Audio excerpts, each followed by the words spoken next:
I need to be talked off of the ledge. Everyone knows by now I'm a huge Steelers fan. Like, that's my team. I'm riding with my team, all the things. I also am nitpicky, and I will pick and prod and all the things. I guess today I'll be moonlighting as a therapist, but when I'm not in therapy mode, I'm a retired 9-year NFL veteran. Spent 4 years with the Pittsburgh Steelers from 2014 through 2017, the Killer Bee era. And yeah, man, had a ton of fun. Obviously, man, throughout my time here, won a lot of games, man, got close to a championship, AFC championship. But as a whole, man, still love everything black and gold. And like you said, man, around the clock doing content on it, and that's shown through YouTube and everywhere else. So yeah, excited to be here with you though. So let's do this. Let's go. Do it. Appreciate you again taking some time to jump on the channel, and appreciate the opportunity for letting me jump on your channel as well. Absolutely. Like I said, we will do this again in the future, but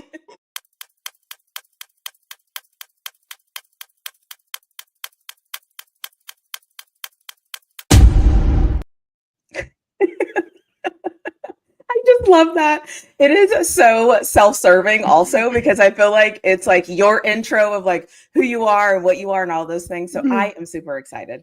So welcome everyone back to our cross collaboration crossover episode. A couple of reminders before we get started. We are learning how to manage the comments thing. So if you have a comment and I don't intentionally miss your comment, I promise you. Yes, she does. Yes, she does. She said, I don't like that comment. No, yes, she did. It's going so fast that like I can't stop it. So just FYI. Also, if you are new here, we're dual streaming. So we are live on my channel, we're live on Moat's channel. So don't forget to like both channels. All of those things on everybody's channel, we would appreciate that. And then I know you usually do a roll call. So let's go ahead and do a roll call. Yeah, Rob, where you're from and all those things. And I just want to say, I also am very aware that you've had 2 shows, right, with opinions and things, but these are my opinions and my thoughts about the preseason game. And so I thought, like, I'm still going to share what I think, and then we're going to kind of preview for the future. So welcome everybody in. 1,000%. 1,000%. Yeah. We are here early. Yes, I can still see the chat for everyone. So I'll say this until I need to say it. Just make sure you're respectful. Say whatever you want to say. Just make sure it's respectful. That's the only disclaimer I have. Say whatever you want to say. Just make sure it's respectful. Regardless of where you are tuning in from, regardless of what time it is, respect. Always lead it with respect. Pretty please. That's it. Because like you said, everybody can see the chat, all right? Not just me, Tanisha Kid, and other people, all right? So just be mindful. What if your parents are watching? All right? Yeah. Don't say anything too crazy in there. Please don't. We are also live on Instagram, my Instagram. Yeah. We are also live on Twitter. And so we are learning, growing, Twitter X, whatever we're calling it. We are learning and growing and developing. So we are knocking this out of the park. That's because you all tech savvy over there. She said, well, I'm going to try something today. I was like, you ain't trying nothing. You whole IT department over here, man. Jeez. I thought intros were cool. I thought just the intro was enough. I'm like, yo, that was a lot. Then it was like, oh, no, we're going to do it here. Then we're going to tap this. I'm like, yo, I see the skills. Salute. Yes. All right. One thing if I can learn it, I am going to learn it. And so if you are on my Instagram, if you're on Twitter, if you're on YouTube with Moats, if you're on my YouTube, we got you. And Moats is also going to be live on his Instagram. We're going to figure it out. So anyway, so welcome everybody in. Let me get into some of these shout outs. I see y'all dropping in the comment section where you're tuning in from. I see you. Love that. We got to hit the like button. I love that. I respect that. The dog. Let's see. What up, baby? Love this. 323. Where is that? California? Yeah, we got Watts in the building. Okay. Let's go. Love. 717 Lancaster, Pennsylvania. I know that's right. I love that. Little PA in the building. Shout out. I love that. 704 Charlotte. We appreciate the 700 episode giveaway. It showed up before the show. We flawed. Respect, man. Shout out. I love it. I love this. Awesome. Oh, I lived in Hendricksville, Tennessee. Used to kick it with teammate Arthur's. Big Moan down there, There you go, Ramon Foster. There you go. I love that. Well, honestly, I know we talked a little bit, but I just realized I want to touch on Cam Hayward for a second. Oh, okay. Let's get spicy. I have thoughts. So I'm notorious for how I like negotiations. I like what's going on.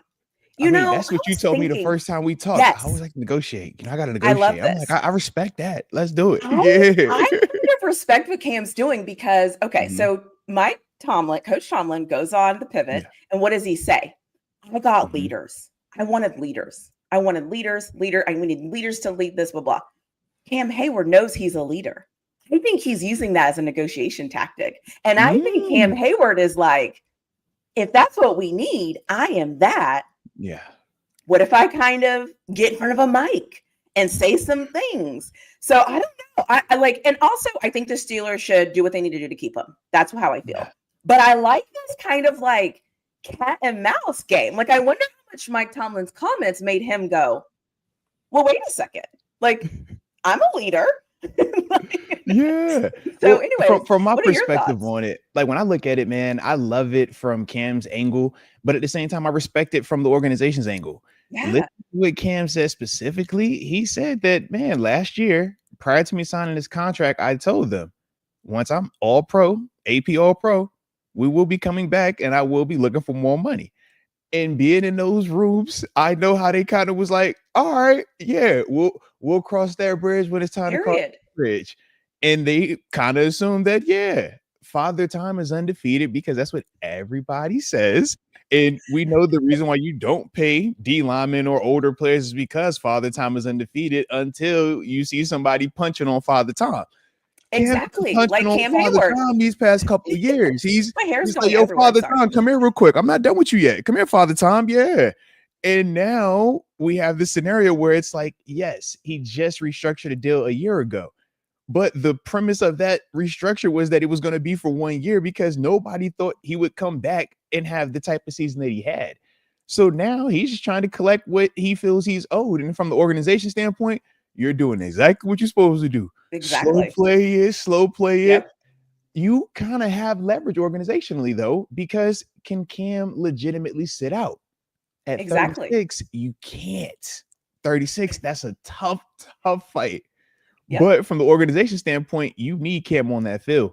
You do not have Cam's replacement from a leadership standpoint or from a production standpoint on that roster right now. So that's the leverage that Cam has. But yeah, this is going to be interesting to see how it plays out, though. Super interesting. I'm team pay my dog, though. Pay my dog, all right? That's my man. Yeah, I bled with this dude, man. Pay my dog. The same way you heard me say, hey, TJ, whenever we talk Boswell, pay Bos, all right? If I bled with you, I want you to get your money, man. We got to pay Bos. But I respect and love what Cam is doing because he is reminding people that I know what I'm worth. I also know how old I am, but I also know what I'm worth.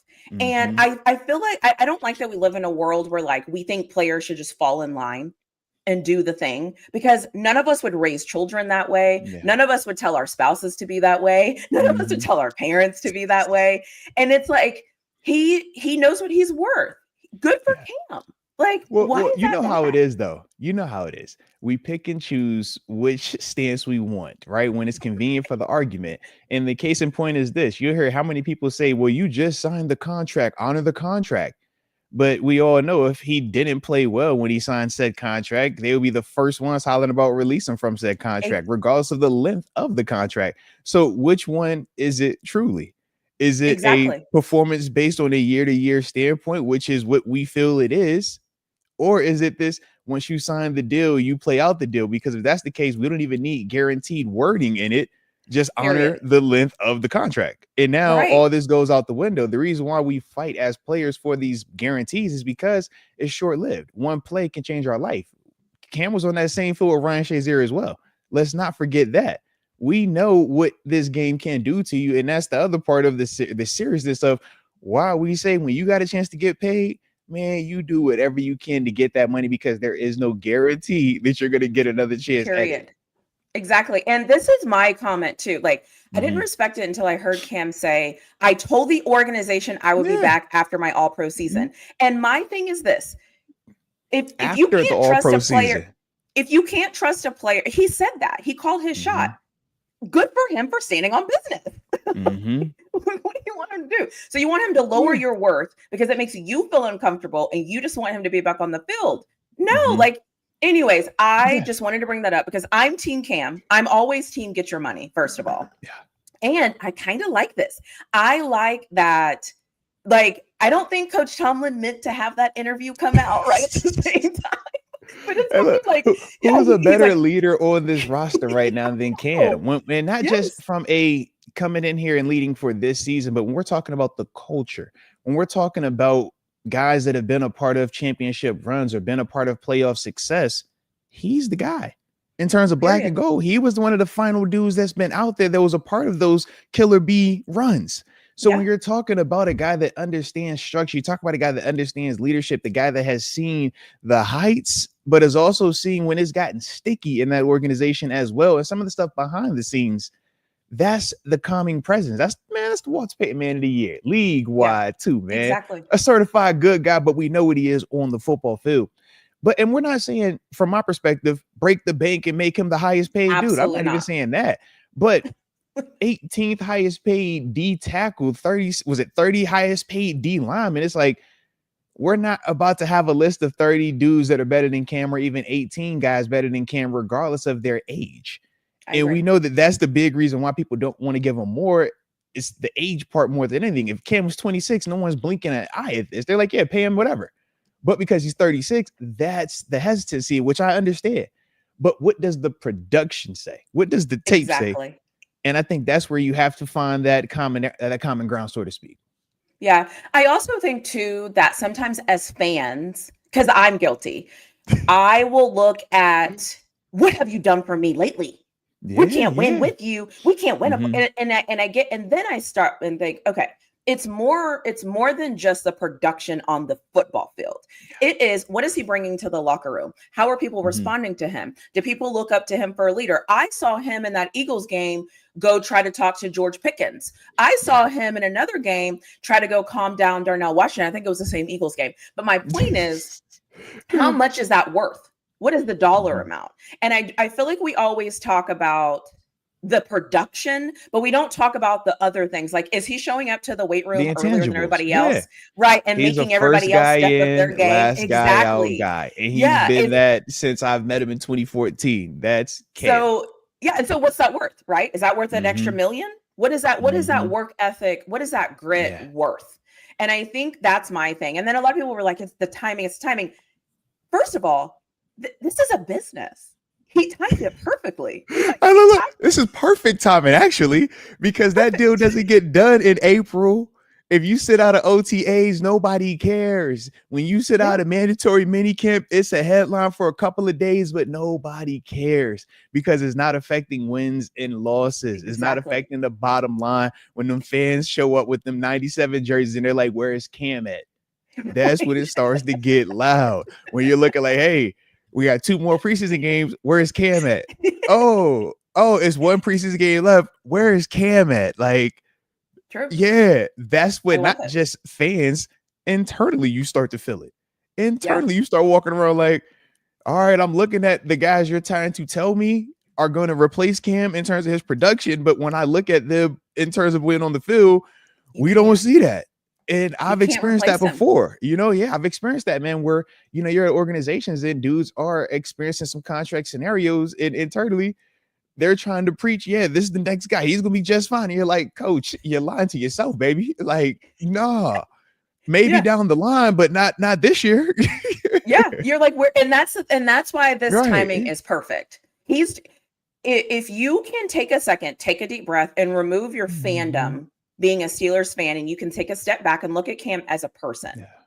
He's doing what's best for him. The timing is right. Everything is fine. Now, the flip side of being a fan, now you have to trust the organization to figure it out. That's how that's how it goes. And so it's like, I respect Cam, and I also expect the Steelers to figure it out. Period. Like the Steelers aren't going to lose the deal. The Steelers aren't going to lose this negotiation, but I feel like they'll find a way to find some common ground. But they're not losing. They don't lose the negotiation. The house never loses. Just remember. I love it. you. I love it. So a little bit about my thoughts about the preseason game. I was about to say, can we talk about that? Let's talk about the preseason we haven't game. done this before. This is this is new territory right here. So I'm excited. So this is like post game, my thoughts. Okay. The game was fine, right? Like I don't care if I like winning. I know it matters, but like whatever, cool. I was holding my breath. Okay. As soon as our offensive line are on the field, I literally was like, oh God, please, please, please, please, please. And I was watching and I was like, okay, that looked good. Okay, please, please, please. So I was fine with them. Did their run blocking, was it great? No, but they held up. Okay. Yes. Then something I noticed. Okay, remember because this is how I look at football. Remember during during the offseason, what name do we kept hearing? Darnell Washington. Yes. Aaron Rodgers. Darnell Washington. Mount Washington. Yes. Yes. Over and over every week. And I was like, okay. So it was interesting to me that he got that first touchdown. I was like, I think they wanted to make a statement with him getting that first touchdown. And I think too, they wanted him to have that confidence saying like, you've been putting in the work. Now this is how we're going to use you. And I really loved seeing him get that first touchdown. And I appreciate the offensive line giving time. Let's just like shout out to them. So shout out to Broderick. You're gonna hear me say his name. Shout out to Broderick, man. Like like I said, run defense. Run offense. The run blocking. We'll work on that. But we held up, and I thought, okay, I can work with this. I can work with this. And so that was one of my main takeaways. And then my other takeaway, I'm sorry, everyone, I have to do this. The toss in the third quarter. No. Why did we toss it? I don't know what you're talking about. That play has been redacted from my memory. I don't know what you're referring to. What toss are you talking about? Why did we toss it? I didn't see anything. The blinders. Who saw the toss? I didn't see anything. No one has talked about the toss. We shall not entertain this negativity. We shall not entertain it. Nope. Nope. The devil's a lie. The devil's a lie. Not today, Satan. Not today. No. Not today. I was sitting at home and I was like, did we just, oh my God, we just tossed it. Oh my, and the play did. Oh my gosh. Like, what was that? I thought we had the conversation. Did we not talk about this? Did we not have a conversation that we need to throw the play away? My hope was this. At that stage, he said, hey, I need to throw out just calls to just have him out there, but I don't want to call anything that I'm actually planning to use in the season. So that's how I looked at it. I was like, you know what? Yeah, you know what? Call the triple reverse next. All right, just call the triple reverse double flea flicker. All right, give me the throwback pass. Give me all of that right now, because clearly we just emptying the bottom of the play call out. All right, we just emptying it out. That's what this stage is. That's how I took it. Okay, and I'm gonna stay like that as long as I don't see that happen in any of the regular season or postseason games. I will be fine. You call all that stuff you want in the preseason. Preseason, you call it 30 times in a row. Because I'm gonna say he's trying to run the clock out. He's trying to he's being smart. He wants to keep the clock running so that way nobody gets hurt. We just reducing the game. That's what he called. That's why he did it. You know what I mean? I'm looking at it that way. Yep, sure am. I kid you not. I was watching the game and in my mind I was like, offense line needs to hold no tosses. I need the defense to just look coordinated. That was like that was it. That's all I wanted. Yeah. Can't have nobody running free, please. God. I rewinded it and I was like, we just tossed it. Oh my gosh. We just tossed it. You really had to double check. So that's funny. You say, I had to double check to see if it was a toss. That was me on that 70-yard field goal. That's the only time I had to double check. I'm like, did I see that right? The toss, I'm like, nope. Fast forward. I know I ain't seen. Nope. Nope. Nope. Another toss. And I was like, oh gosh. And then the other thing is too, I want to give a little bit of merit to my elite average because I think it showed up in this game. Talk. So, so for me, elite average means you are always going to be better than the average team. You just are because you're better. You're better in organization. You have better play. Like you're just better, right? You're just better at it. Yeah. It showed up in this game. Our second string, third string, some of those guys, honestly, I didn't know who they were. I'm sorry. But they were still better as a unit than anything Jacksonville was able to throw out there. Because we are elite average, like against an average team, that's kind of not really average, kind of really bad, honestly. We're going to look that way. And so I think for me, when I look back at this, I'm like, we looked how I thought we were supposed to look against that type of competition. And this isn't a knock on Jacksonville. One day they'll figure it out and they'll kind of get going. Jacksonville is Jacksonville. Right. And it's like, and so that is what I mean by elite average. That is how we're supposed to look. Like, our defense looked in sync, right? Like no blown coverages, right? Like I'd get into the ball. Like it looked how it was supposed to look. That is elite average. Like we're better than that. Like we're perfectly positioned. And to me, the reason why I love it is because it's very accurate. Like you said, we don't look at Jacksonville right now as world beaters. We know the teams that we're hunting. We're talking Baltimore. We're talking Cincinnati. We're talking Buffalo. You're talking Kansas City. We're talking the heavy hitters, the teams that have over the past 5 years have shown that, they're able to have a postseason success and a postseason legitimate run. Exactly. Right now, we should beat a Jacksonville. We should beat a Jets, Giants. You know what I mean? Like all those teams, we should look better there. We should have more depth then. And I don't think that's a negative thing at this stage because right now we only know what we know. We won't know if we're ready to take that next step until we go into a Buffalo, until we see that Baltimore team, until it's Cincinnati on the schedule, right? But until then, control what you can control. And more importantly, pass the tests that are in front of you. I mean, we don't know how many, opportunities we're going to get to see what an average team or an elite team looks like. So when you go into that stadium, man, be locked in.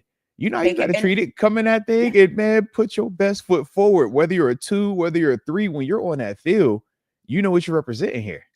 I agree. And take it over. And then, like, the last thing I want to say about this game, of course, it's the first preseason game, and it comes down to the wire. Of course. Of course. Why am I sitting at home going, what are we doing in the preseason? I'm trying to figure this out. No, you got to stop this, Tanisha. You know why. You know this is what we do. You can't be a Steelers fan and not have your blood pressure medicine ready. You know we're going to stress your preseason. It don't matter. It doesn't matter. This is what we do, all right? This is what we do. Just got to lean into it, all right? You have to lean into it. What was my heart racing? Jeez. Look, you already got your PhD. I already know you got one PhD, but you're gonna have another PhD in just heart management as a Steelers fan. All right, heart management, because it doesn't matter. We was all sitting there like, all right, now here we go. I know we scored 30, but I'm just hold on. All right, wait a minute. That's kind of closer than it should be. It always happens, but that's where that average aspect of us comes in, right? Because good teams blow teams away. Good teams, they're not having this. For me, I'm like, oh gosh. Okay, how much time is on the clock? Okay, 40 seconds minus 2, minus this. Okay, they have one timeout. And I'm like doing calculations. I'm like, it's the freaking preseason and I'm calculating this. Everybody gets real numerical. I'm like, hold on. All right, if I take this divided by that, average play is 6 seconds. But what if it was a pass? But if it was a quick pass, it could be like 3 seconds. All right, 3.5 seconds. All right, wait a minute. That's in the play in there. Yes. I do. Yeah. And I was like, okay, they have 2 timeouts. Okay, they'll get it back. Okay, 2-minute warning. And I'm like, this is the preseason. This is the preseason. Yes. So anyways, so those are all my thoughts for the game, but I have a question for you because I was watching the game and then as we transitioned to Tampa Bay, I was wondering mentally, what is it like for a player? So how do you mentally prepare to go into a preseason game? Is it like give it 100% every single play? Is it, okay, I know I'm going to play 20 snaps or so. I need it. Like, what is that mentality like for you? Preparing for a game, coming off of a game and now preparing for another game. Yeah, so it's very unique preseason versus regular season versus postseason, right? But specifically preseason game 1, that mindset is unique, man. I've been fortunate to kind of experience where you play a lot in that first preseason game, and then I've graduated to where you get to wear your hat on that first preseason game. All right, it's pretty daggone cool, right? But for me, man, anytime I take the field, it's always that 100% mindset.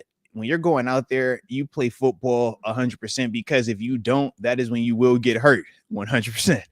Yeah. The game is too violent. The game is too fast. So for me, I always took it as, if I'm going to be on this field, man, this is something that it's not, my right to be out here. It's a privilege. I've earned it, but it's a privilege. And I take that seriously. So if you see me with the jersey on, I'm going to try to knock you out. Like, that's just what it was, preseason or not. And the guys that I'll be playing against, some younger guys, but some veteran guys that were in similar situations, they knew what that was. And it was a mutual respect. I would much rather you play me 100% and know I'm going 100% than we trying to play this game of, is that your 70% versus my 70% and my 80-ish right now? Because we all remember, I think it was 3 years ago, TJ Watt, right? Preseason game, blockers coming across the field, the tight end, and TJ is at a tempo of, all right, we're good, but this is preseason. The other guy tries to rip his leg off. He ends up having a little quad contusion, slows him down early in the year. I'm like, yo, that's the preseason though, right? So when I would, take that approach, it's like, man, you got to go out there and put your best foot forward. Now, when it got to the point of a guy that's, graduated from that heart of fighting it in the preseason, yeah, man, you take that first game as, man, I'm here to mentally take reps, but more importantly, let me coach up these younger guys, man. Let me try to, have an impact on them, because we know what that feels like when you're out there, you're taking snaps on defense, you're taking all the special team snaps, you're dog tired, and you look to the sideline and that vet got the backwards hat on with a mouthful of sunflower seeds, man. It's sick, right? Because man, he's not about to come in here and save me, man. I'm tired. I can't breathe. The coaches are yelling at me, the evaluation, the stress of knowing cuts are coming up and everything like that. So you really just try to take that approach of, man, breathe, dude. You're going to be all right. Keep fighting, man. We all have been there before. Keep fighting. Stay in the fight, bro. Stay in the fight. Because some dudes check out. But that's the evaluation period. That's when you get to learn. When we talk about a guy being forged through that steel, forged in fire, training camp in Pittsburgh is tough. Coach Thomas is going to beat you up. He's going to have you in pads. You're tackling to the ground. So when you go into these games, man, it's been times where we've practiced in pads the day before the preseason game. He doesn't care. It's like, I want you to be sore. I want you to mentally be fatigued. I want you to feel like you're on the brink of it, because now that's going to let me know that you can handle it when November hits, when December hits, when January hits, and we really are in the thick of it. But that's his version of it. So for me, I would take all of that. And, that was kind of my approach mentally in these preseason games, whether it was when you playing a lot or when you the cool guy that gets to sit over there with the backwards hat and do the interviews in game. In-game interviews are crazy. Like, first time you do it, you're like, bro, am I going to get in trouble for this? No, the network knows you're okay. You're like, are you sure? Like, my coach is right there. It's okay. Just talk. All right. So that part is cool. But I got to ask you now, though, right? Because, it was your first preseason game of 2025. How do you prepare for a preseason game? Like when it's preseason, like, do you go through still the same rituals, right? I got to have my certain shirt. I need my certain food over here. This is my lucky chair that I sit on. Like, do you set the mood for preseason, or is that just regular season and big games only? Like, I'm curious. Yeah. That's a good question. So because I'm a Steelers fan, and there's certain things I know I'm going to get, right? I know I'm going to yell at Coach Tomlin at some point about the clock management, because I did yell before halftime because I didn't think he called the timeout. This time, though. I didn't think he was going to call it. And I was like, oh, and people that were like at my house, they were like, oh no, she's already in mid-season form. And he ended up calling the timeout. They got it wrong. Anyways, so I usually that was actually one of my notes too, that he called that timeout. I was like, yeah, I gotta ask you. He called timeout. He did. Situational timeout. And at the time, though, remember the clock had gone down, and I was like, I didn't think he did, but he did, but they didn't stop it. So I was like, collectively like, bro, it's the preseason, So I was ready to go off. So I tell myself, like, don't get too high, don't get too low, just watch the game. And this, but I watch nuances, right? I don't obviously I see the score, I see the thing, but I'm watching other things. Like, what do we look like? I noticed like guys were picking each other up off the field. I noticed that anytime anything happened, there were multiple guys around the football. Like I've started noticing like little things. I noticed like on the sidelines, how are they interacting? I'm noticing all what kind the of little play things calls. about it. Exactly. And so preseason, I feel like I'm a little bit more stepped back, and I'm like, let me just watch this. In the regular season, though, I'm like, if these guys do not, so it's like a little bit more. I'm however, gonna kill with him. the caveat. I'm gonna kill him. I'm definitely gonna kill him. The toss, I collectively lost my crap. I'll be honest. Like, and I had to remind myself it was preseason, and I had to say it's not this serious right now. Let them toss it. Let them get all those tosses out so that they never call that play again. Never. Completely out the system. I will be honest though. My dad was like, "That toss is going to win us the Super Bowl. Watch," and I was like, "Don't you make me like that toss." Look, If And we the see other that thing is toss in the too, Super Bowl, we're gonna lose our yeah. minds. And the other thing is too, somebody just put it in the chat. So one of the things I want Tomlin to do, my word for Tomlin this year was evolve. I need him to do some things like break his tendencies, right? We all know his tendency is very conservative, we have a great defense. We're going to punt the ball, whatever. This is a preseason. Go for it. Do some things, like spice it up a little bit. Yes. Yeah. And so that's what I look for. I look for that. I just look for dynamic, right? Like I know what you're going to do, but that I'm telling you that freaking toss, it's going to like,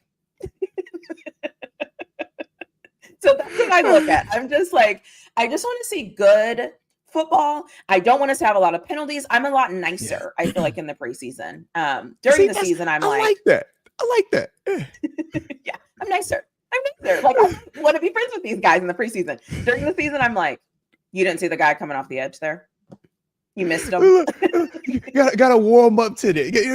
Just guys get a little grace period. That's always the grace period stage right now. Okay, so anything that you may see in these next 2 games that makes y'all feel a little uncomfortable, just remember it's preseason. It's by design. It's by design. Exactly.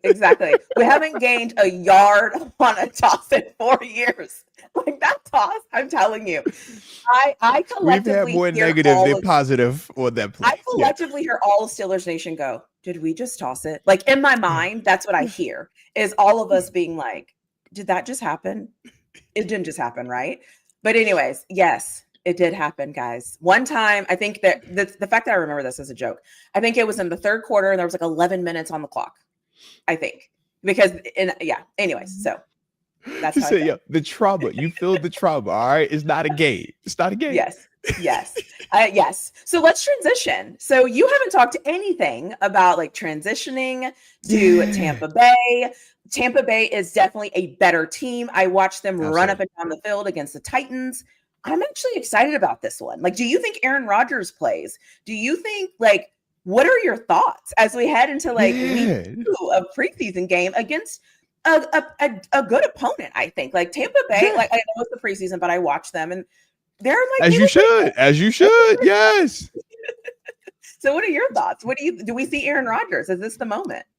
So to me, I'm so torn. I'm so back and forth on wanting to see Aaron Rodgers because yes, the passion in me, of course I want to see Rodgers out there, but at the same time, I only want to see him when I know it's actually going to matter. And if I were to risk losing Rodgers in a preseason game, it's and if he hadn't had the Achilles scenario where literally 4 plays in, you saw it go, I would have a way different mindset, way different mentality. But that with the age, I'm just like, I want to see you in uniform. I want to see you warm up.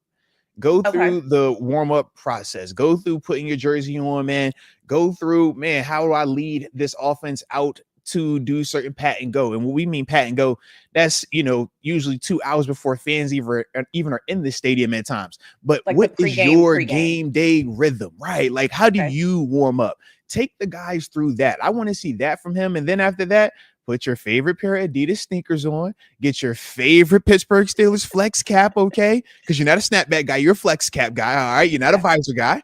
Put your cap on, go stand over there with your favorite pair of sunflower seeds and go. All right, that's what I want. All right, but if Coach Tomlin does put him out there, no more than 2 series, because to me, Aaron Rodgers isn't a guy that historically has slow starts. Aaron Rodgers isn't a guy that doesn't know how to play football, and based off of what we saw specifically from him last year, he heated up as the season ended and he was further removed from the Achilles injury. So I'm confident in his ability to play football. I'm just cautious of the age part and not overdoing it just for the sake of this is what you traditionally do in the preseason. Now, outside of that, though, I want to see the guys. Like, I would love to see, Jalen Ramsey out there for a series just to see how we utilize them, right? Nothing more than that. Like I said, TJ Watt, man, that's the highest paid defender in the league. I don't need to see that. I know exactly what that is. But if you want to give him a dress rehearsal play series, cool. But I'm putting him in the same category as Rodgers. Go do your little sideline warm-up routine, and then from there, get up off that field. In fact, throw Jalen Ramsey in there too. I don't even want to play that game with him. Everybody else, though, you playing. I do want to see DK. I was going to say, do you want to see DK? For a little Okay. bit. Yeah, I do want to see that, man. I know what he is, but at the same time, he's on the younger side, right? And he's still the newer, younger of all of those guys that I just named, right? Jalen Ramsey, proven Super Bowl champ, man, decade in this league. Aaron Rodgers, Super Bowl champ, four-time MVP, proven decade in this league. TJ Watt, decade in this league, 100+ career sacks, but we know exactly what that is. DK, to me, we're still trying to figure out, man, are you going to emerge to be the number one receiver in this league, or are you going to kind of hover in that top 5, top 10 range, right? So to me, as much as I know what that is, I still just like, you know what, just get a rep. Get a series too, man. Just get a series. But outside of that, it's like, yeah, nobody else gets any type of consideration for not playing. It's like, no, I want you guys out there unless you're hurt. I want you out there, and nothing more than a quarter for the guys. And you know, when we're talking about the guys, the main starters, your Patrick Queens, your Peyton Wilsons, right? Your Highsmith obviously dealing with, you know, the injury and stuff like that. But with certain players, like, yeah, I want to see you guys out there. I want to see you guys get a rhythm, at least a nice lather, because what we don't want is it to be 3 weeks. Because you're not going to play next week, right? Nobody's playing in that third. See, that's my thing. Yeah. Right. And so, and then you got that bonus week in between. So if you don't play this game, it's 3 weeks before you play. And when you get out there, it's live action, not warm up against a Jets defense that is probably going to be serious. Against a Justin Fields who's going to be fired up, ready to take your head off on top of their offense. Yeah. We don't have time to start slow. No, though. I don't know. I think I want to see him for a series. Yeah. I think I want to see everyone for one series. Offense, defense. If you set TJ, if he's the golden goose, right? Cool. Yeah. That's fine. I think though, for me, the reason why I'm asking is because at what other point are they going to get a look against an opponent that's not their own team? And at what point are they going to be able to just put something on film? Low key, I'm glad you just said that. I totally forgot. We do actually get a cheat code this week. Tampa Bay is coming to Pittsburgh. They're having joint practices. So you know what? Okay. We probably won't see any of our guys because they're going to put them in practice. Yep. Yeah, I forgot about that. Yeah, I forgot about that. Totally forgot too. Yeah, that's true. So that was kind of my argument is like, I need to see something on film. Like, give me some type of something where I can say, okay, whenever we did this or we did that. But I'll be honest with you. I still don't trust that O-line with Aaron Rodgers. Like, I don't want, I mean, and I get it. He's playing week 1, right? There's nothing I can do at that time. He's playing. But I also, in a way, I like to see guys in pressure situations. Like, I like to see you on TV. You know, you're on TV. You know, you're not at practice. And this is the moment, right?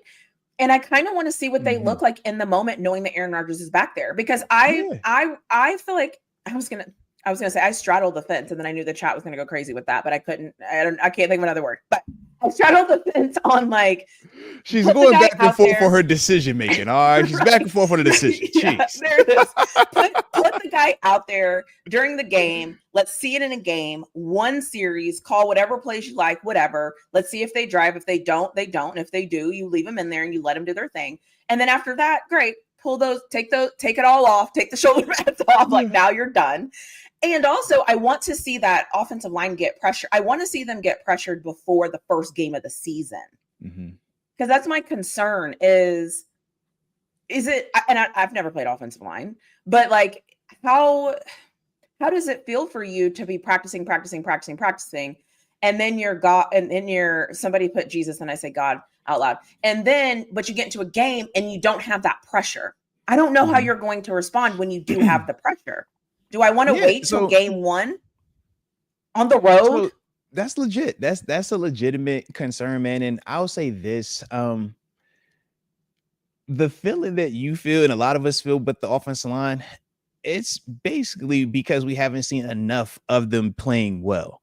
If we've seen them play like the Killer B era, when you're talking Pouncey, Moan, DeCastro, right, Al, Beach, no one cared when them dudes weren't in the preseason because you've seen enough of a track record. It was a trust.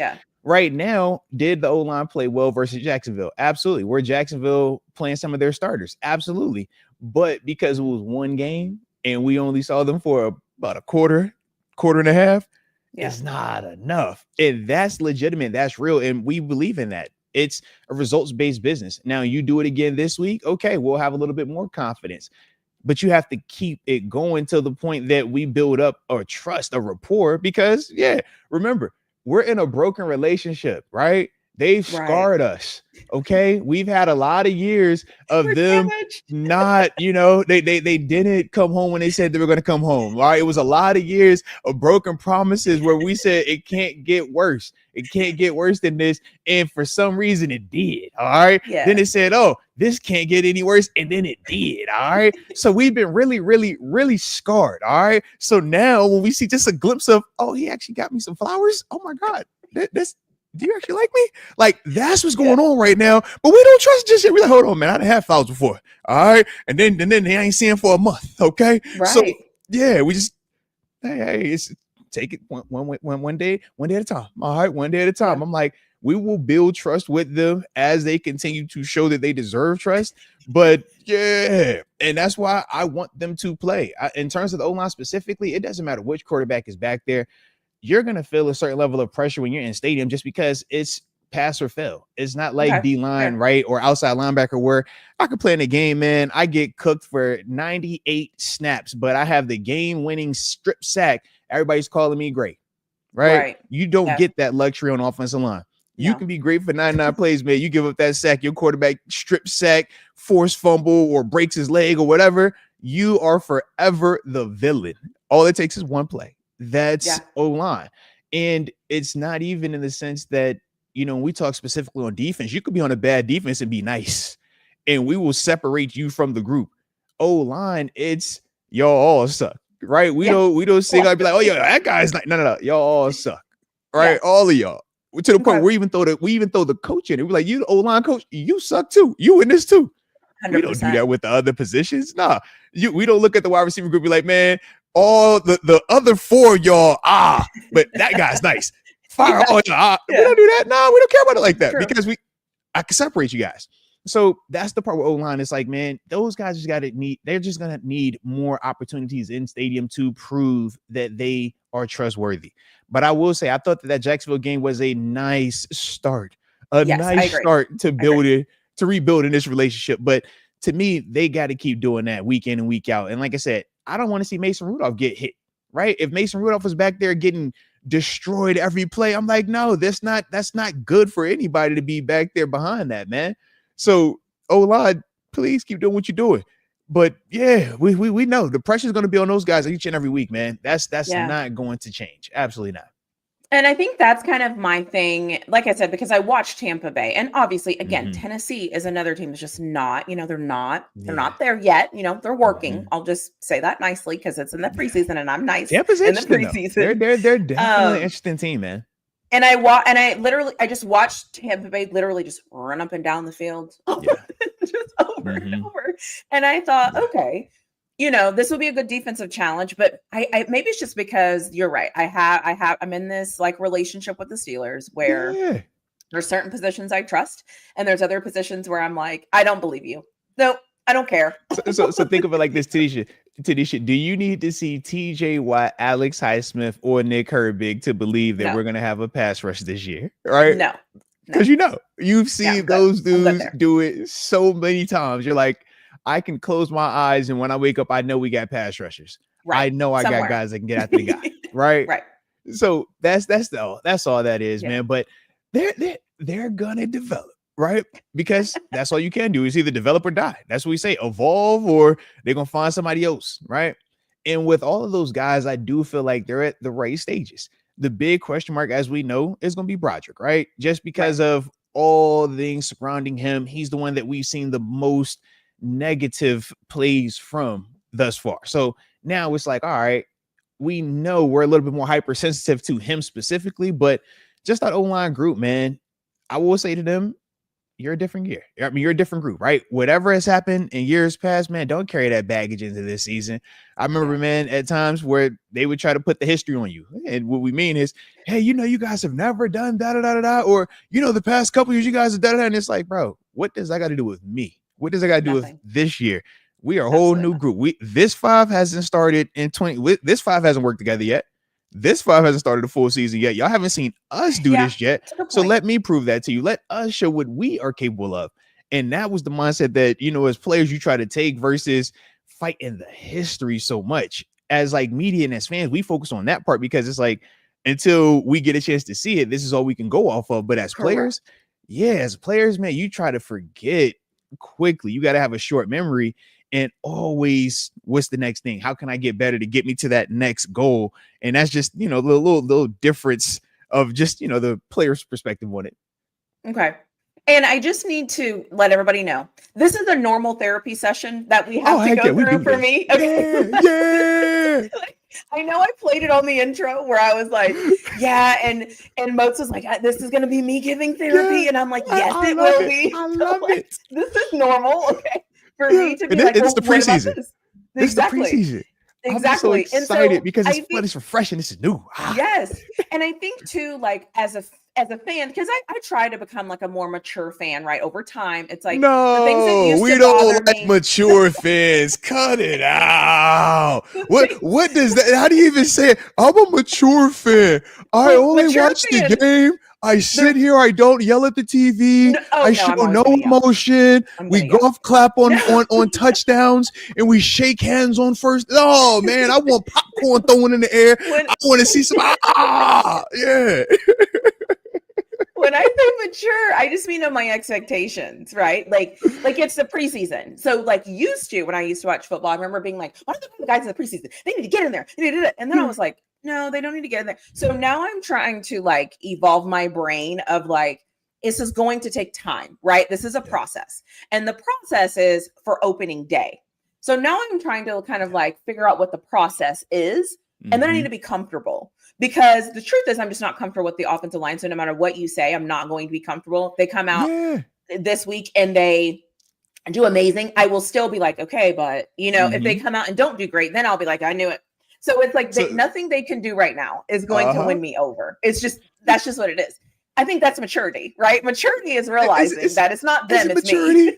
I'm not calling it maturity. It's me. I'm simply saying, look, you've been scarred, okay? You rode so many roller coasters, and a couple of them have broken down, all right? And now they're telling you, hey, this roller coaster is different, all right? I know you've been to this park plenty of time, but this roller coaster is different. And you up here like, click, okay, now, I've had that happen before, click. Oh, all right, we're still looking good. Now I got excited at this part, think it was about to go, and we got stuck, all right? Or it actually did go, but then we got stuck on the loop, or it didn't work, and then we got stuck upside down. So it's like, so I get it. It's like mental gymnastics. You're like, it's good. It's not. It's great. It's not. And you're like, I'm tired of them. Okay. Yeah. I'm like, I'm tired of them. Also, like, shout out to Mason Rudolph, who just like isn't Aaron Rodgers, who isn't Will Howard, who is just Mason Rudolph. And he just like, shout out to that man. Because you know what? Like, now I'm going to go on a rant. I feel like there's oftentimes, we always talk about the guy and another guy. We never just talk about the guy that's showing up, putting in the work, making it look good, throwing the ball down the field. Did he hold onto the ball too long? Sure, whatever. But like the professional. Yes. Like imagine being in between Aaron Rodgers and the next great quarterback that people are like, he kind of looks like Ben. That's a whole different conversation. And Will Howard, and you just have a guy that's just coming in, doing his thing. The pass to Washington was masterful. The pass to Roman Wilson was you're looking good, doing his thing. And I'm like, shout out to him for trusting the O-line, for standing in the pocket, for doing all of the things that I just don't think he's getting enough credit for because we know he's not the guy. But like, shout out to him. Just shout out to him right now. Like Mason Rudolph, thank you, because you are doing something that a lot of people can't do. And that is putting your pride and ego and all that to the side and being a professional. And just stepping in and saying, this is my job. I'm going to do my job. And I'm going to do my job very well. Shout out to that man. Like, no, absolutely. Shout out to him. Absolutely. And I was going to take it a step further. Shout out to him also doing something that not a lot of people want or are capable of doing, which is trusting the O-line enough to actually hold the ball too long. Stand in there. Yes. He actually stood in there. Like the sack was like, yo, you really holding this ball. Like, you really hold the ball right now, man. Like all the other plays, it was getting that third foot hit, fifth foot hit, get it out, right? Get it on time, on schedule. The Roman Wilson pass, on time, on schedule. The Darnell Washington pass, right? Yeah. On time, on schedule. But it's like, yo, you actually are trusting this group, man. But yeah, Mason Rudolph to me. Go ahead. Yeah, go ahead. No, I was gonna say, but maybe I just got my answer. Maybe my answer is depending on the quarterbacks. Because the quarterbacks are standing back there, right? The quarterbacks are standing in the pocket. All of them. Really and that's holding the ball. Honestly, the line we ended the game with, none of them. Okay. Respectfully, no. But shout out to those guys, okay? But like maybe that's my answer. Maybe I need to trust what the quarterbacks are doing because he didn't look. He looked unbothered.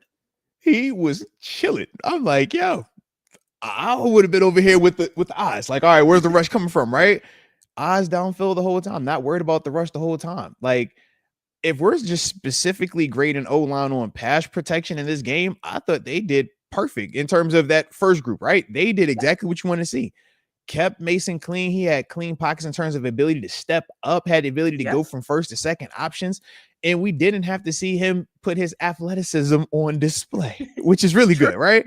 Some quarterbacks, you're like, yo, put the athleticism on display. Others, you're like, yo, don't put it on display. Just keep it tucked away.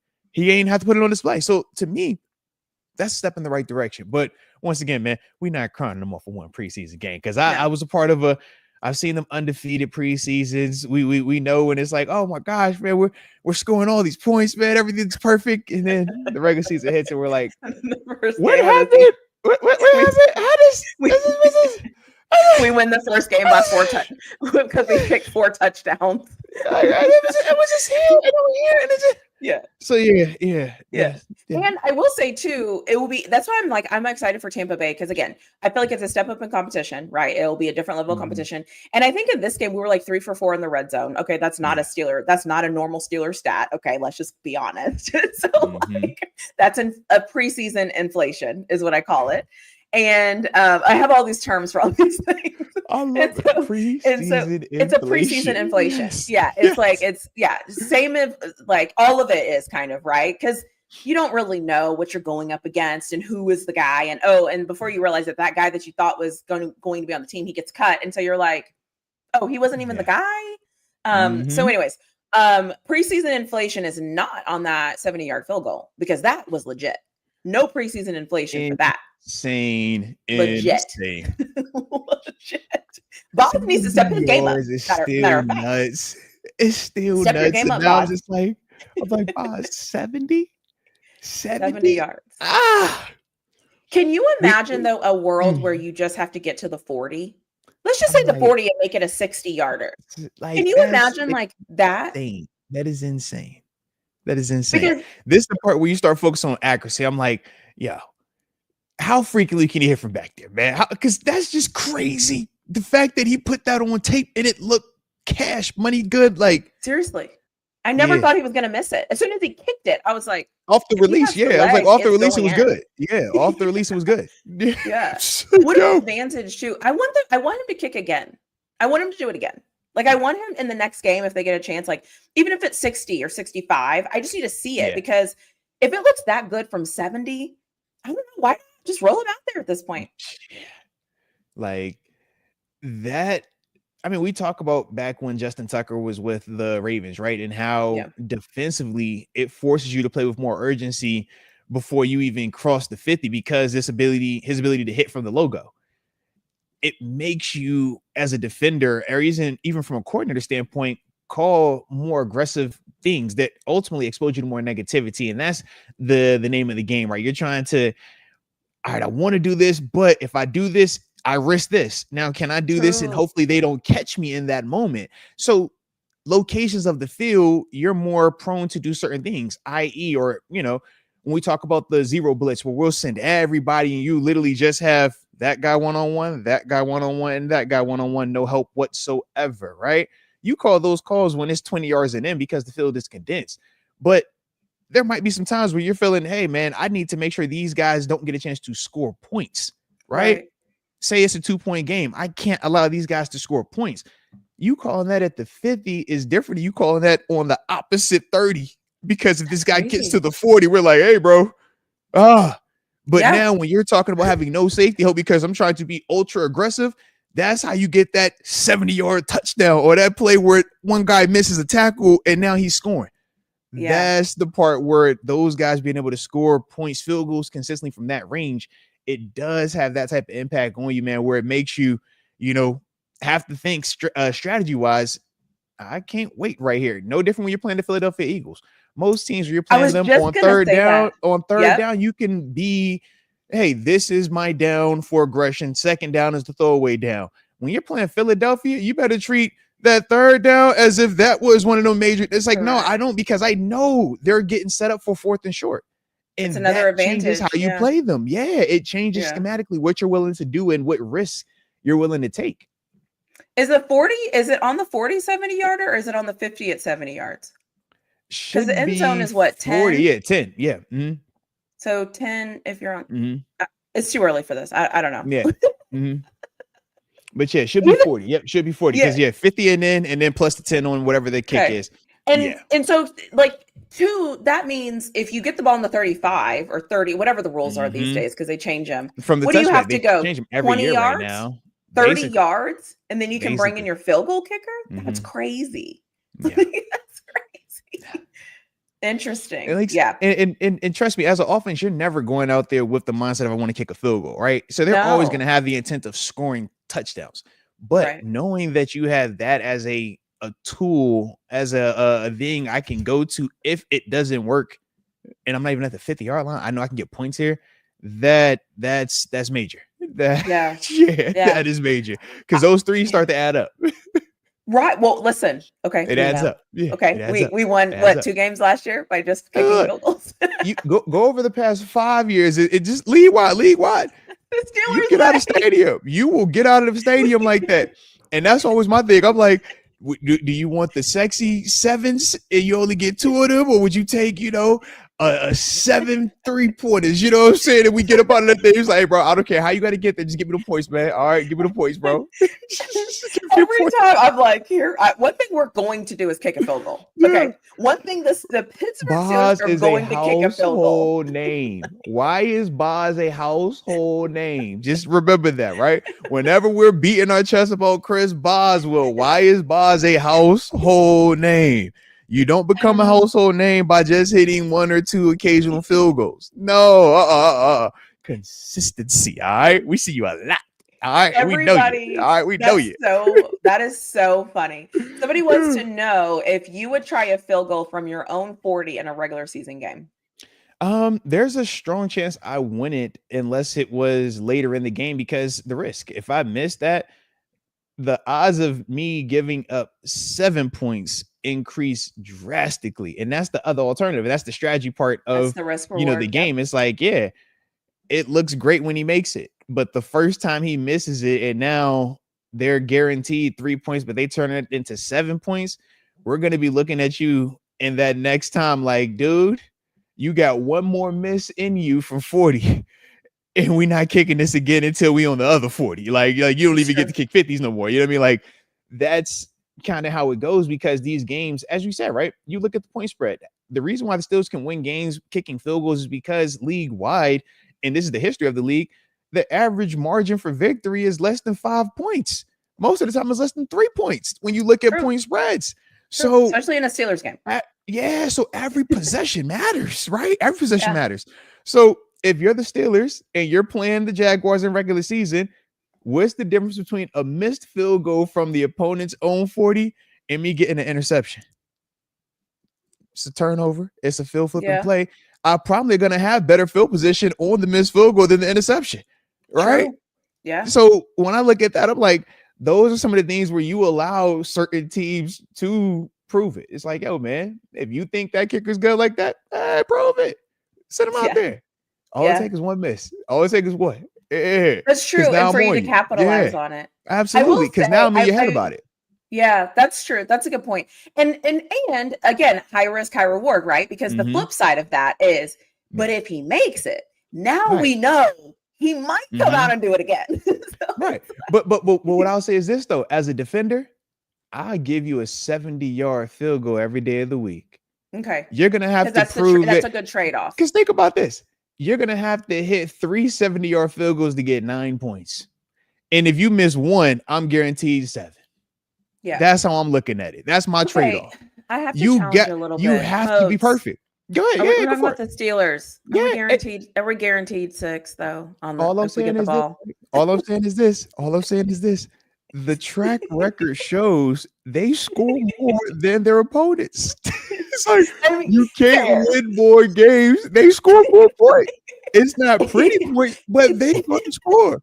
So the odds are, you get them that they are going to for sure find a way. For sure. So you know what's funny? It's too easy. It's too easy. I want to see that stat. Score. Yeah, part of why it's so hard to score is when you start in, and you got to go 70 yards. You got to go 70, 80 yards. Like when your coordinator has to call 10 plays right on the. Not everybody can do that, bad. That's what you see, right? Not everybody can do that. But we're talking about 40 yards. And starting at 40 yards, it's just a different mindset, different, even from a defensive standpoint. When you're taking the field with only 40 yards to protect, your mindset is way different than when you're taking the field with 70 yards to protect. We're way more aggressive with 70 yards because I got time. I can make a mistake. I can catch. We can figure this out. 40 yards in, hey, bro, we don't have time to call that cute stuff here, man. We don't have time for any of that because one mistake, that's a touchdown, man. If you slip 40 yards, I can't catch you in 40 yards. I can get you in 70. I can get you in 60. I can get you in 50. 40, and I'm screwed, man. That's one missed tackle.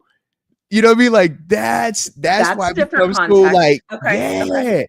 70 out. You might be winning me over. You might be winning me over. You can have a 20-yard run when you on your other 30 and you just at midfield. You still got to put together more and more and more. You know what I mean? Like you still aren't even in score position just yet. When you're on the 40, you get a 20. You're on the 20 now. It's like, bro, we all collectively say the same thing. Hold them to 3. Just hold them to 3. And now we're doing just drop everybody into coverage. Don't put no pressure on them. Just drop everybody into coverage. Hopefully they'll throw it to us. So that's why it changes a little bit compared to, when you out there at the middle field or further back. Oh, yeah, way different mindset. But that's why you also see our offense struggle there too. Because defensively, I can play you straight. I don't have to fear you. I don't have to have that. Hey, man, we ain't got a lot of real estate back here anymore. It's way different. Yeah. So that's why I'm like, man, you let them kick that field goal. Heck yeah. Arthur Smith, Matt Canada, we could go down. Randy Fichtner. Were you shooting for 40 in? Would you rather shoot 23 pointers or 20 layups? Right? Yeah, give me the layup. Give me the layup. Heck yeah. I love that. Okay, cool. So I'm going to pause. Yeah. So we haven't said in a while. My bad. If you're here, hit the like button. We are streaming. Hit the like button, subscribe, share, all of those things. Can I say that we're going to do this every week heading into the season? I mean, if you would like to, I would like to say that, say like if this is a thing, I would like to make a thing. I'm just thinking it should be a thing. I think it should be a thing. I'll let you say that. But make sure if you're here, hit the like button on both of our channels. We are dual streaming. We will be dual streaming all season. Moats is going to talk about that here in a minute. Yes. And so don't get comfortable, do all the things. I do want to caution everybody. I do also talk about college football. So sometimes people get confused. And they're like, but I thought I do. The Pittsburgh Steelers are my babies. Okay. I do also love a good college football stuff too. So I do that as well. Listen, PhD Tanisha. All right. Cause you the doc over here. You ain't about to you drop the PhD on me and just real casual. But I got a PhD and everything. Nah, doc. All right. Dr. Tanisha, Dr. Really Flawed. Yeah, we doing this though, man. Of course, we gotta do our Tuesdays, and we're also gonna be joining on Thursdays as well, man. We'll be seeing Tanisha specifically on the Arthur West Experience as well on our Thursday shows, and we're previewing the upcoming games also, man. So super excited about that. And like I said, man, just a ton of us just creating content together, man, and just continuing to grow. So yeah, y'all already know. All right, that's how it's gonna be, and it's a Tuesday thing. All right, so yes. Yeah. Go ahead and put it on your calendars, all right? Yeah. I just want to also say, because a lot of people don't understand like the behind the scenes stuff of YouTube. whenever you collaborate with somebody and the person you're collaborating with is like helping you and you're helping them and you're kind of like learning together, that's what this is. Okay. So we're not a perfect product. We're learning. We're like doing our thing. We're in preseason 2. Okay. So we're but she knows more than me. All right. I'm following her. She pushes me technology wise. All right. Cause I'll be over here just like, ooh. All right, I gotta try to match this. All right, I gotta try to figure this one out. Okay, I can figure this out. I'm not gonna send another email. I'm not gonna send an email ask for help. All right, you're fine. Yeah, every time anybody's on your show and they come up on screen, I'm like, yes, because I do. I watch your show. I've said this many times. I do watch your likewise. show. And so anytime I see people pop up on your screen, I'm like, we're in there, like we're moving. So just know, like we're working behind the scenes to make this as good as we can make it, as far as like content, and then also like the behind the scenes, making it sound good, look good. I'm streaming on my social media platforms right now. Moats is going to be streaming on his social media platforms soon. So we're going to make this great. So I'm just saying, like, be on the lookout for greatness, because that is what we're going to do in this space. Absolutely. And then the other thing is also, oh, go ahead. My bad. I was just going to finish with saying, if you have any other questions, anything you want us to touch on, drop your questions. I'm going to try my hardest to tag them. Again, something I'm working on. So if you have any questions you want us to get to, tag those, and I'll try to get to them. So go ahead. There it is. And while y'all are getting those questions prepared, I was also going to say, man, if y'all are, college fans though, man, Texas A&M, you were just talking to Texas A&M, Texas and Colorado fans though, man, definitely tap in, man. Like I said, you got content around the clock on those guys, man. It is actually pretty cool, man, with the amount of the Colorado dudes, man, that were playing in the league preseason wise. It's like, I know you were over here like, oh, I know this guy. Watch that. Yeah, it was cool. Yeah, heck yeah, man. So definitely cool. tap in with you. Yeah, it was definitely cool. And if you like college football and you want to hear my top 25 in college football, it's currently releasing. Okay. It took a lot of work and a lot of energy. So every day you're getting a new video on a different team, me talking to somebody else. So there's that. But I will say too, I know, obviously Shador played great. I'll just leave him where he's at, because I cannot, the Browns, like I can only give them like a little bit of my energy, and then I got to move around. It's the Browns. But I can't really function in that regard. Yeah. But it's interesting too. Because I watch college football. It's interesting for me to transition to see these kids, guys, whatever we're calling them, transition into the NFL.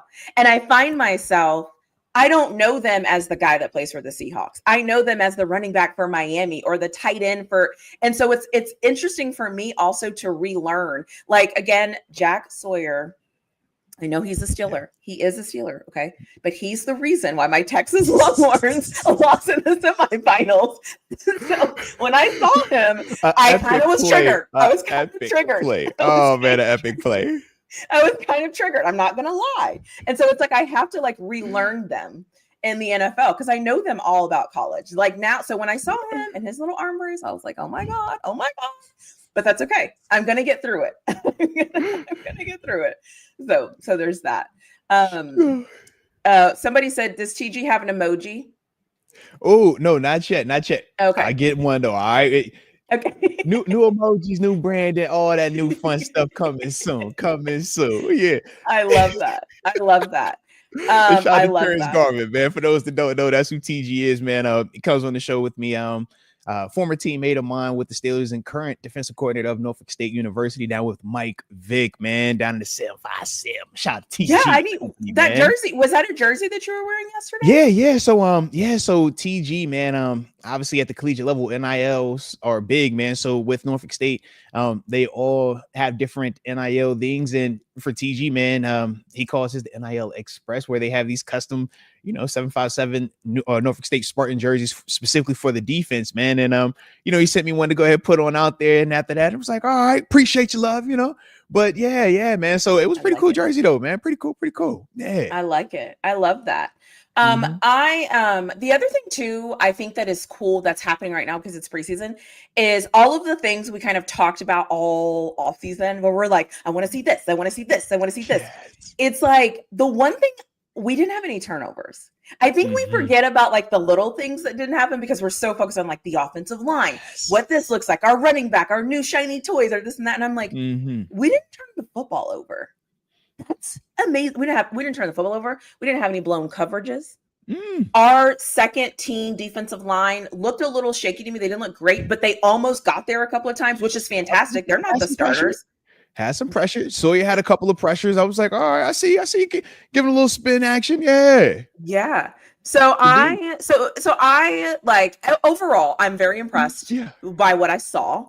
And I'm cautiously optimistic against Tampa Bay because I think it's going to be a different beast. And so I'll just say that. I just think it's going to be an interesting game. And I just think it'll be interesting to see what we look like against them. No, without a doubt. And I'll also say this, no penalties was also another thing that I liked from us, man. That means we're clean, right? Getting in and out of the huddles, clean in terms of our tackling, right? Clean in terms of getting in proper position where you're not reaching, grabbing, having to hold, pull guys, right? Those little things matter also. But yeah, the Bucs element should be unique also because they're a further developed team than Jacksonville. I mean, this is a team that's a perennial since Baker Mayfield has been there. They've constantly been competing for the division championship, and even in the postseason we've seen them have success, whether it's an exciting game or even getting out of the first round type concepts. So we should see a more developed unit, whether we're talking if Baker and that starting group goes out there, or even when the twos come out there from a depth standpoint, offensively and defensively, with teams that have that type of sustained success, very similar to kind of how we are. We just expectation wise are different. Tampa Bay, they don't holler Super Bowl or bust. So that's why their arrow feels high. It feels optimistic. Whereas for us, we're saying Super Bowl or bust. So we look at where we are. We're like, hey, bro, this ain't it. Right. But realistically, it's the same, like exact same where these two teams are. So that's the part that should be the good, challenging, good on good work as we're all trying to see. They're trying to take the next step, but we know we're trying to take that next step as well. But this is where you should see some more of that high quality work that should give us more information out there. Yeah. Awesome. Well, I want to end on two things. First of all, they have found TG's emoji. It is a ghost. Oh, okay. Shout out to T. Shout out to TG. So I'm telling you, yes, I watched the chat. Like I know people don't think I'm looking at the chat, but I can see everything that's said in the chat. Yes, everything. So there's that. And then I think this is a good kind of question to end on. How are we feeling about releasing Najee? And thinking Caleb Johnson was going to be the answer. How do you feel? Because I don't know if we have enough sample size yet. That's kind of my own opinion, is because it was literally the first preseason game, and he didn't do anything wrong. He caught the pitch. Anyways, okay. It probably wasn't him. I was just triggered when I said that. I didn't mean it. I'm sorry. But how are you feeling about releasing Najee now that you've seen a little bit? You've seen a small sample size.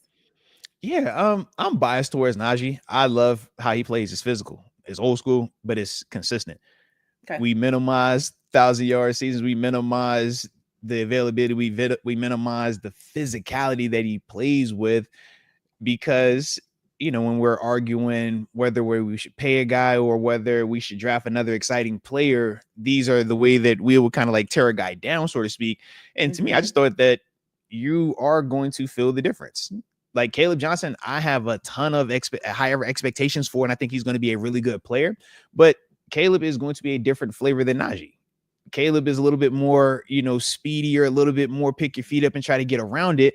Whereas we know with Najee, man, like the way that was played SEC wise and the way that he's played NFL wise, we have a certain expectation for him physicality wise.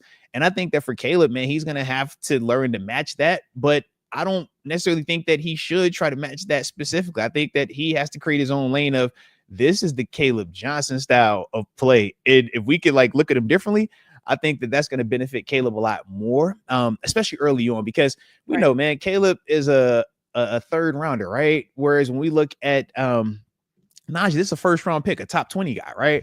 So even ability wise, and even what we looked at and became more just, all right, this is what we expect now.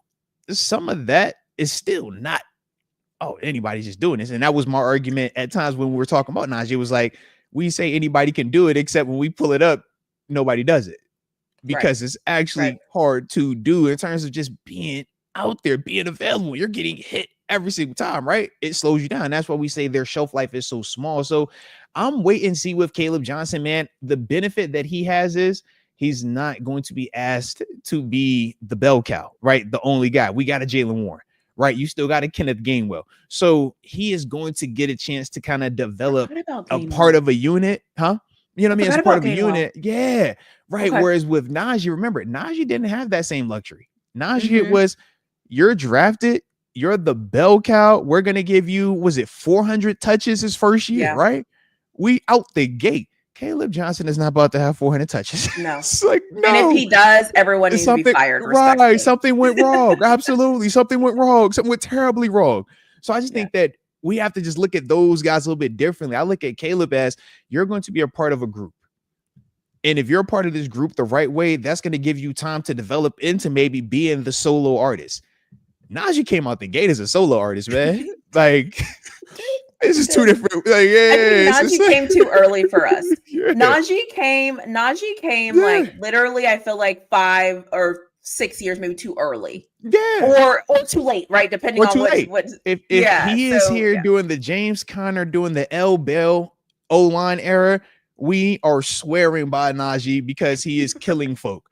If he comes, what we're hoping this new O-line is going to develop into, we're swearing by, we're saying he's killing folk. He came doing the drought. He came when it was nothing out here, and you're literally running into this brick wall. Oh, and we're dealing with the quarterback transition, whether it was end of Ben, Mitch, Kenny, right?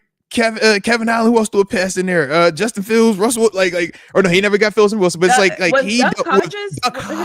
It was Duck Hodges. I'm like, he dealt with those guys. You feel me? Yeah, like as a defender, if I'm coming into the stadium and I'm like, yo, it's Mason at that stage, it's Duck at that stage, it's Kevin Allen, it's these guys at that stage, and it's Najee Harris. I'm like, yo, Najee's the guy we're keying, bro. They're gonna the same when we talk about that 70-yard field goal. You're gonna have to hit 10 of those for me to feel like I'm about to change it. Those quarterbacks are going to have to drop 300 on me weekly for me to not pack this box because Najee is more of a threat. And that's the thing. I just think that for what we were viewing him in that scope is just a different scope now. And I think for Caleb, it's a benefit for him. Like, I think that Caleb should do better, but I just don't think when we pull it up 5 years from now, we say, look at what Najee did his 5 years in the black and gold and look at Caleb. To me, Najee's numbers are going to be better, but that's due to just the time and the offense that he was asked to play in versus what we're going to be asking from Caleb Johnson. Okay. I love that. I want to give a shout out to Footballville. Thank you for being here. Too. Yes. Shout out to Footballville. And then there's a super chat and we will end on the super chat. It says, I hate feeling like we escaped stadiums. Biting nails with 3 to 4. I'm sorry. I've already went on this rant, so I'm sorry for laughing. Let me collect myself to be a professional. I already know where this is going because I feel the same way. So, okay. Let's go. I've composed myself. I hate feeling like we escaped stadiums, biting nails with 3 to 4 minutes left instead of third string and with W secured moats. What will it take for the offense to take a step up? Is it wide receivers, offensive line, running backs? What is it? And whatever you say, we are all going to hold you to this because I think as Steelers fans, we all collectively are like, fix this now. Right. Fix it. You know, my whole thing, whenever we started off and we're talking about just the style or the spread of a victory, as the professional dude, like, we don't get caught up into that because we understand, man, that's a high school, that's a college man's thing. You know what I mean? We were talking about, you should beat this team by 10 points. You should beat this team by 30 points. Fair. Professionally, who sucks, right? We're talking about Shador on the Browns, right?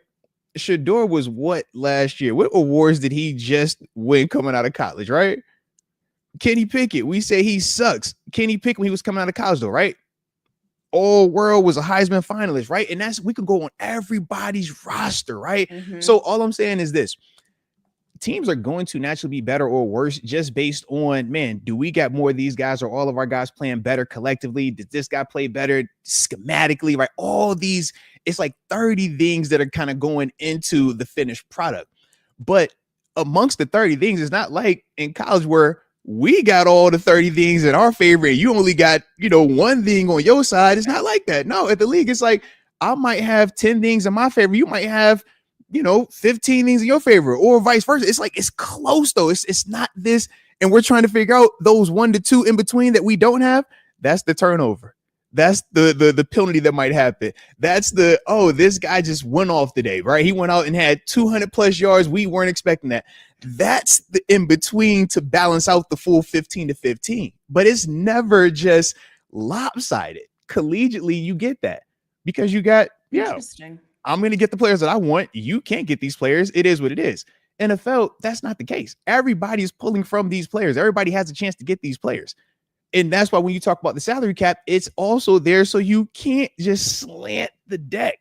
So even if you're the Kansas City Chiefs and we're like, man, you guys have had sustained excellence. Okay, pull up their last 5 years with Mahomes and look at their win spread, right? Just look at how much they're actually winning by. You're winning me over. You're winning me over. Just look at it. It's not like they're winning games by 30 points. No, you're winning by a point or 2 points, right? It's coming down to the wire. Now, the style is different, and that's because the quarterback and the way they play offensively. But we know that argument. You got to have the quarterback to do that type of stuff, right?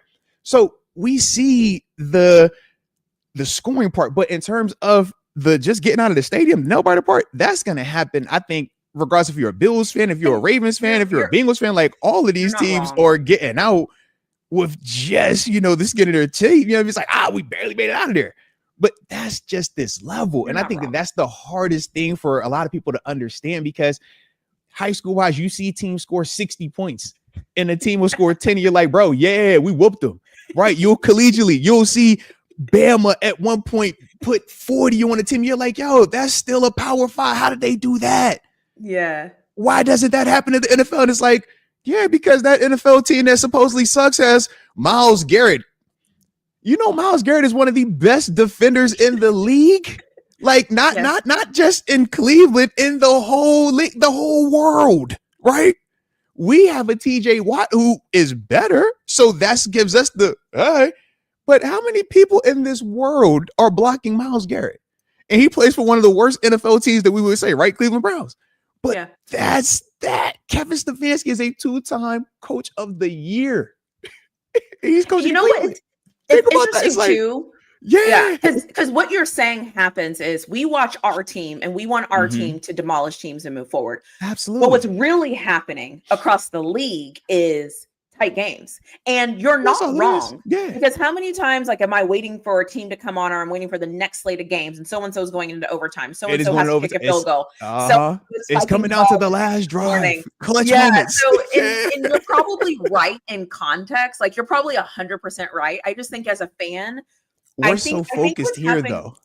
Yeah. Well, and we're spoiled. We're used to we're used to Big Ben. Let's just call it what it is. We have still have a Big Ben brain. We're still there. We're not that. We haven't let it go. That's what it is. But the funny thing is this though. The funny thing is this. Even with Big Ben, there were still moments. What was he most known for? The last drives. Yeah. The last drive. Yeah. Why does the last drive matter if you're blowing them out? Think about it. It's all because we just want to score points and it be close. We rather see it be close and we score 20 to 30 than it be close. I get it. And trust me, I'm with you. I want them to score more points as well. So we're all asking for the same thing. But that's why I'm just like, context wise, I just think that we're just missing that because even with Big Ben, I was there for the back-to-back 500-yard passing games, right? I remember this era. I lived it. Look at the score. It's not like we're up 3 touchdowns. No, it's like, yo, you're scoring, they score. This is what we live in. Somebody get a stop, right? Hey, Boz, when Boz got cool, Boz, you hit a 50-yard field goal against Green Bay, and I think it was Brett Huntley was the quarterback, right? You had to hit from 50, and we got 7. We got the killer bees. AB catch the drink right on his helmet, right? Yeah, right. Or even the lunge, Thanksgiving, right? The immaculate extension. Yeah. I think of that, right? Yeah. Okay. Come on, man. Basically, what Moses is telling us is we need to grow up and add the context into the game. No, don't grow up. Don't have context. Y'all keep living like that because it's fun. And that's the balance. If y'all had my perspective, man, y'all would be at the games like, hey, bro, this is normal. Why y'all get worked up? This is how it's supposed to be. I know it's going to be close. I know you should feel anxiety. Yes, this is what it's supposed to be. If it's not close, this is a bad game. Like, yeah, this is a terrible matchup. The NFL doesn't want to see this. The NFL doesn't want blowouts. No, the NFL wants nail biters because nail biters get you on the hook. Because when you win that nail biter, you walk out of that stadium feeling like I didn't got it out the mud. I have hit the lottery. I'm the American dream. And that's why we beat our chest and why we are so amped up when we leave out of there, because we did it. Oh my God. Wait, blowouts, you don't feel the same like that all the way though. Are you saying as a player, you like winning a nail biter as opposed to winning a blowout more? For me personally, yeah. Because I look at it as a respect thing. I don't want to waste my time playing against somebody that sucks. If I don't think you're good enough to be out here, I don't even want to entertain it. You're wasting my time. I want to be pushed to the brink. I want to have to prove that I am the best in the world, and you can't prove that going against bums. It doesn't work like that. That's why we appreciate the guys that have had to have the underdog or the crazy comeback or had to fight a Goliath, so to speak, right? You want to see that. Otherwise, you're a bully. Otherwise, you punch it down. It's like, all right, cool. You're supposed to win. We want to see the ones where it's like, yo, how'd you get out of that one? Man, that was back and forth. Whew. Hey, you better respect that one over there. That they didn't kill some people. They didn't went through some stuff over there. Right. It just says they're friendly. So yeah, for me, I always prefer that. Absolutely. Maybe that's the crazy part of my mindset, but for me, always, man, I'm like, I don't see oh man, y'all won 50 to zip.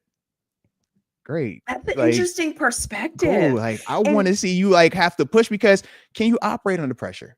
Can you operate when everything is on the line and we know one simple mistake is the difference between you getting out of here or not? I want to see you in that situation, man. And collegiately, you don't get that. Collegially, man, we've seen national championship games where you don't get that, right? Because it's like, that team is just too stacked. And you look when the draft comes around, first round, the first round, the first round, the first round, the first round, the second round, the second round, the second. You're like, God, dog, all the Georgias in the league right now? Like all the Georgia? You know what's funny, what I hear you saying? I think it's the difference between being a fan, because being a fan, you want your team to win, right? And you want your team to win too. Yeah. Right. But then when you're a player, you're thinking of this from an athletically, mentally strong, mentally tough. I want to show that I'm the best. Yeah. And I don't think as fans, we look at that lens because we want the wins. We want you to win and go out there and win. You are saying like, I want to be challenged to the brink. I want to rise above it. I want to be so mentally strong that no matter what you did to me, we came out of there with the win. So like there are things that I will say, like even professionally, right? When I get up here and we talk my career, at times, man, a fan can say, man, you're not a Hall of Famer. And for some people that should kill them. That should matter. It should hurt them. And I'm like, bro, you know how many times I've proven what I'm capable of? There is nothing that could be said athletically that would ever take away from that because of me actually having to prove it countless times. If you don't have that to stand on, it's like, man, well, yeah, when they're comparing this to that, it's like, well, what do you have to say that you overcame? What do you have to say that this is who I am? I know what I'm capable of, like, because you never had to prove it. Like, I think you're right on that though, man. As a fan though, you're not going out there and proving it. You're just rooting for it. So to feel the unsafeness, that's like riding in a car with the NASCAR driver, but you don't got the seatbelt on. You like, hey, bro, I know you're trying to prove it, but can we gotta be so close? Does every week is gonna be like this? That's funny. And that's why when guys get on the mic at the end of the game, they're like, how was that for you? What did you think about? And they're like, nothing. This is what I trained for. This was the moment. I wasn't thinking about anything. I was thinking about executing, like I've executed over and over and over. When you're in those big games, when you're in those big moments where fans are talking about, oh my God, I can't sit down. When you're on the field, man, where's my stance at? Where are my keys at? What are your eyes doing? Where's the time? What's this? I'm going through my process because everything is process driven. And that's what we say, like, football players, even athletes, you're kind of like little sociopaths because everything you do is so just meticulously drawn out, and you do it repetitively over for years. So when you get out of it, you almost have to reprogram yourself, reprogram your mentality. It is tough. Like, I still working on it. It's tough. Yeah. Because that's all you do. Your program. You wake up, breakfast, workout, stretch, boom, boom, boom, boom, boom, boom. All right, next day, same thing, boom, boom, boom. And you just keep doing that in order to be the best. And you're trying to constantly prove that. And that's just the singular person. Now, when you throw in all these other guys, different body types, age differences and stuff, it's like, now you can see why these games are so close, because it's like all of us at this level are capable. All of us at this level have been All-Americans, all-state, perfect, that. It's like, yeah. So I don't fear what a fan might fear. Even though on paper, Travis Hunter should be the best thing out, but we're watching James Pierre like, bro, I don't care about none of that. You watching Caleb Johnson, y'all hollering about kid Travis Hunter tackle Derrick Henry. Caleb Johnson like, bro, I don't care about any of that you hollering about. Why? Because as players, you're trying to prove it. You like, bro, I don't care about none of that. Whereas a fan, it should have been, man, Travis Hunter should cook anybody on that field, not named Jalen Ramsey, right? Yeah. Travis Hunter should lock up and tackle anybody on that field, not named All-Pro.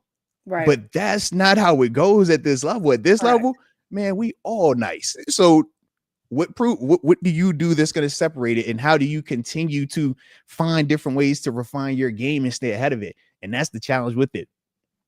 Okay. Well, we're ending on that. This is what I like this, man. Let's go. See, I don't get these conversations when I talk with my people. All right? Look, when I'm having my solos, I don't get this. When I'm talking to my dog TG, we player to player. You feel me? We bled together. So he knows my mindset, his mindset. We know, hey, bro, man, I ain't blinking for this. For what? I cut my eyelids off at 14, fam. You know this. Blink. Yeah. Can't do that no more. That's why this is fun, because I feel like I'm like, wait, what? Tell me more. Tell me. Yeah, heck yeah. Feeling?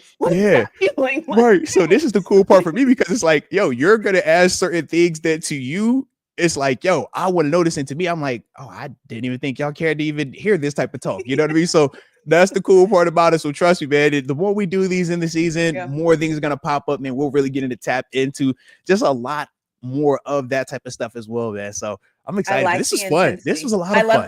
I love this. So we're going to end this live stream. I do want to say something, and I'm going to save it for next week. There was a question we got in here about your pre-game routine and like your rituals. Ooh, okay, so because we're kind of at the end, I will write it down. We will pick that up. Although I won't be in control. I'll remind you. We'll pick it up next week, and we'll talk about it. But keep dropping questions like that, because that's what this is for, right? I'm a fan. I can tell you about being a fan, what I think, what I see, whatever. I create content. I can tell you about that. I can't tell you what it's like to be on a field, fourth down, and this is advancing in the playoffs. Like, I can't give you that. So any of those questions that you all have like that, drop them for us. Like, we want to be able to answer them. That's what this is for. And obviously most gets fired up. So this is fun. I love it. Like, when I tell you I love sports, but like specifically like football is like my passion. So whenever I get a chance to watch it, play it, coach it, interact with it, engage with it, like, I am truly just a football purist. Since I was a little kid, this was the only sport that I cared about. Like, I played other sports and have success, and I have fun with other sports, but everything is always geared for football. Like, this is what I do. Absolutely. I love it. So keep firing those questions. I will keep asking them. Don't you even worry, because I'm curious too. I love this stuff. So I'm like you, but the opposite. Like, I want to talk all day about this. But anyways, we're going to end this here. We will be back next week to give our conversation. Listen, we're just going to call this therapy on Tuesday or something like that. Come on, man. Anyways, don't forget to hit that like button on the way out and do all of the YouTube things.